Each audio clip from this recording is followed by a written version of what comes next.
یه روز پسر اومد یک کاستی به من داد، گفت بابا اینو نگاه بکن. گفتم چیه؟ گفت این مایکل جکسونه، میرقصه، برات کیف کن. مایکل جکسون زدم تو ویدیو، مایکل جکسون رو دیدم، گفتم با عجب بابا عجوبه‌ای، چه رقص. تیتراژمون هم رفت.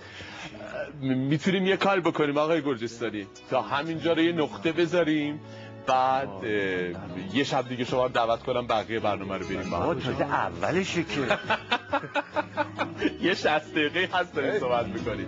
خیلی ممنون. عده‌ای منتظرن که من بقیه رو بگم. از همینجا یه نقطه میذاریم برای برنامه بعدی که برسیم و خاطره رو یه بار دیگه از اول مرور بکنیم. خیلی ممنونم به من منت گذاشتید آمدید به برنامه من. از شما قول میگیرم که یه شب دیگه اصلا این بحث رو پی بگیریم مجددا. جدی میگی؟ حتما. به حضور بازیگر خوبی مثل شما در تلویزیون و سینما افتخار میکنم. بابا ما خیلی حرفا داشتیم.